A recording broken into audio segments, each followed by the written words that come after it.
Ahoy, ahoy! It is another beat paint of me drawing, shuffling.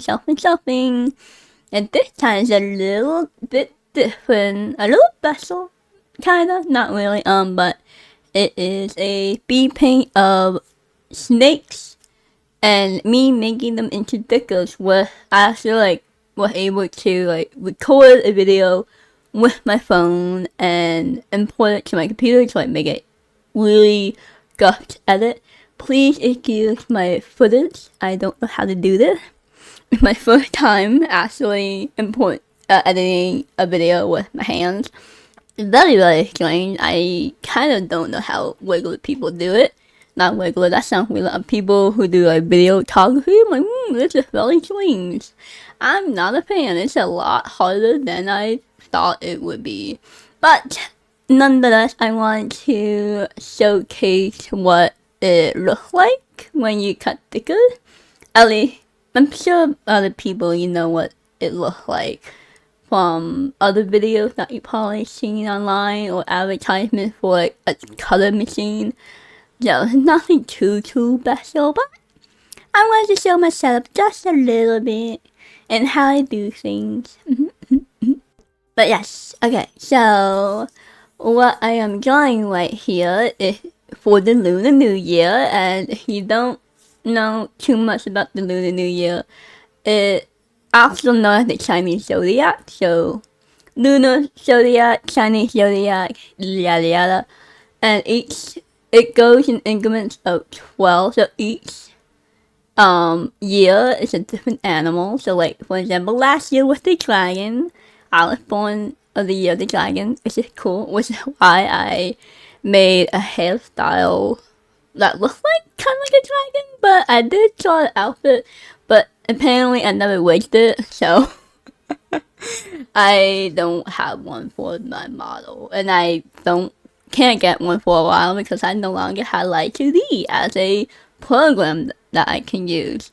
And I can't just use the free version because I exceeded the limitations of the free program. So I'm like, oh well. So I'm just kind of chilling with this. Maybe in the future I'll buy the program. Is there a subscription service more? Oh well, time and time. Back to what I was talking about, the artwork. It's the year of the snake. I actually decided to look up breeds of snakes because snakes are actually real animals in the world, or I guess they're considered reptiles and animals. They're two different, I think. Oh my goodness, I clearly don't remember biology. But it's okay. So I did do different color snakes. I wanted distinct colors, so I wasn't going for anything like tan, like a python. I didn't really want to do a python, a sand color. So I decided to Google little snakes, blue snakes breeds, and I type it in and something pop up. I did take some creative liberties, they're not truly that green or not truly that yellow, yada, but it's fine. Creative liberty, that's what the point of artwork is. You express yourself through your own art or your interpretation of the world. But yes, this is what I did. I didn't realize what I was doing. I saw online that someone posted how to check your values really easily. If you know anything about digital art, if you try to check, if you have multiple layers of different colors going on, it's really hard to check your values with just changing in the edit file or layer menu where you just change the saturation and bring it all the way down. It's really hard to do that when you have multiple layers. But I saw someone mentioning you just make a new layer on top. You fill it with any color. I just did white for mine. And you put the layer effect, I guess you call it, into color. And that's how you're able to get black and white. So I wanted to really put, or really make sure that all my values are correct. I don't know, it's something a little different. It's a new thing that I saw was a setting that someone was showing on Instagram. Oh, that's really cool. I never knew that was a function. So, Hey, so I decided to play around with it. So sometimes as you see through the speed paint in the video, you'll see me turning the whole canvas into black and white. I'm not actually changing the file setting, like the layer setting. I made a whole new layer. Maybe I can like take a screenshot and like post it in the top right corner or something where like, so you have a little bit of a better understanding of what I'm talking about. Perhaps. But yes, I definitely I don't know, I kind of have fun with it. I drew so many guesses of just drawing snakes. I was actually at a diner when we actually landed on a guess that I really liked, and that's when I'm like, oh, this is what I really like. I like how all the letters look, technically the numbers, all the snakes look like the numbers. And it's actually fully visible. I'm like, okay, I finally landed on something. Took me a hot minute. It took me since the beginning of January. I thought guessing out one of them snakes. I finally landed on something that I like. Oof. But I'm pretty happy at how it turned out. And as the video goes on, you see the colors. And they're like yellow, green, blue, and red. And the blue one actually has a little bit of red in it. Kind of like connects them. At the very end, you will see me changing the order of the snakes. So like the red 2 is actually replaced with the green 2. So it swaps. So the red are neighboring on a diagonal wavelength direction. Yeah. Since I know I was going to make them into thicker, but I wanted to draw all in one canvas because it's just way easier to do than like working on multiple canvases. I made sure the canvas was like 2,000 pixels by 2,000. So each snake was at least 1,000 pixels. I made sure by using the grid, which you can actually see in the video where like there's a little key grid mark. That is what I made sure to make sure like I stayed within the lines and it wasn't gonna go haywire solo. But yeah, I like it. It's kind of fun. I honestly need to figure out how to video edit more. Yeah. It took me, I want to say like around 3 hours to do. Oddly, like, apparently, yeah, when I see like cute artwork now, I'm no longer like, oh my gosh, that's so easy to do. Like, it does take time, even if it's easy to do, quote, quote. I'm using quotation marks, like, quote, quote, easy to do, because it's still hard. It's easy, but at the same time hard because you want to make sure what you're drawing is legible and distinct enough for the person to know what they're looking at. I am using Adobe Premiere in this, which is a different program that I usually use when I video edit. I most likely will always be using DaVinci Resolve. That's what I usually use. And Adobe Premiere is good. This is my first time actually using it because the file that I took from my phone, it was an MOV file, which is not compatible with the free version of DaVinci Resolve.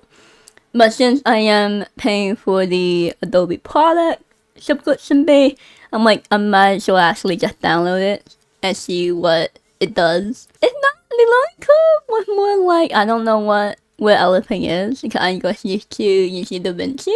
But like a lot of like the normal settings, like how to make the timeline bigger, shrink, yada yada, not too far different for DaVinci. So that wasn't too bad. It's just a little bit of a pain because I wanted to use DaVinci, but I couldn't because my files were not compatible. It's okay, it happens. I just gotta be flexible. It kind of worked out well because I was curious on how to use Adobe Premiere, so it kind of worked out. So yay! But yes, I like learning new programs, so I wasn't too annoyed. Yes, I had so much to learn. I'm been kind of having fun with this lately. It's nothing too special. Like, it's pretty basic very, very basic. Like, I don't know what I'm doing in program. I think I must prefer, dreaming. It's like I could just yap and call it a day. Yeah, I could just yap or I just sit there in silence.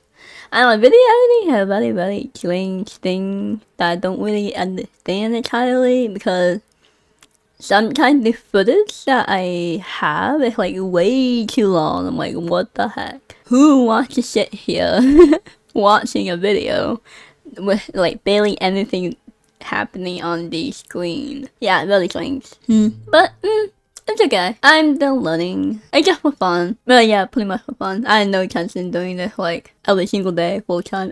I'm good. I want to just be drawing. This is just another way of me using the same product in another format.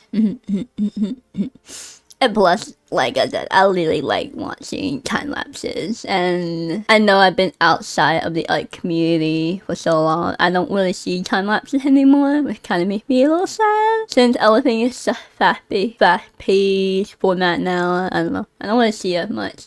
That just might just be my feed and algorithm of what it's feeding to me. At some point of the video, like maybe now, depending how well the voiceover syncs up, I want to showcase what it looks like in Silhouette Cameo, which is what I use to cut my stickers with. So I have a program, I have a color machine, and the color machine comes with the program that I'm using to like cut stickers. Does that make sense? So like, you see the little black indicators? It shows where I cannot put stickers there because that is where the detection works and how it cuts. It's a little confusing if you don't know what it is. Maybe I could talk about it furthermore, but it's just me experimenting with how to like showcase different windows besides just me using Clip Studio Paint. And I did use my phone, so I have a really janky setup with my phone. I put it in like a cup. I actually don't have a cup. I have like a little phone stand. It's not like the fancy one where you can charge your phone with. It's just a regular phone stand. So I use that to like set it up as a little stand for my phone. And I showcase how I laminate my sticker paper. I'm just using like cheap sticker paper for this part because I want to see how well the color border looks. And with I think it's like my second time doing it, but I want to experiment again to see how it looks. But I'm planning to reprint it out on nicer paper so it looks crispy. I did speed up some other parts where I'm using like hand footage, live footage, don't know what I call it. But I am showcasing like, oh yeah, please excuse my my short nails on some of my fingers. They tragically chipped off. I want to I tried to do like a B-roll, I think that's what they're called there. On some part, I was struggling on where to put my phone as a camera setup. But I think I kind of figured it out. I still want to do a guestbook tour, but I had no way of doing it as an overhead thing, so I'll continue figuring that out. Hopefully in the near future I can do that, because that'd be really fun. I haven't seen my old guestbooks for such a long time. I also really want to go to my old artwork that are not in guestbooks. I did see parts of some of the life footage, like whenever I am peeling out my stickers. That apparently takes a long time. I'm looking at the footage, I'm like, dang, that took me like 10 minutes to do? I'm like, yeah, I'm not putting the entire 10 minutes in this. So I set it up, and I kind of like cut some of the parts because it's pretty much repetitive in there. I did organize. It wasn't that many. I think I put out like 6 sets of the 2025 stickers. I'm pretty happy with how they turned out. I like it. It's cute. Like, it's the next day that I'm editing the photos, editing the footage, what we call it. It's the next day, and I'm like, it's not bad. I did not do a bad job. The end of the video. Thanks for watching. Enjoy the 2025 stickers. Well, they're mainly for my family members. And for myself. I don't really sell stickers online. Maybe I will, maybe I won't. But right now I'm not because I don't feel like shipping them out. Okay, bye bye.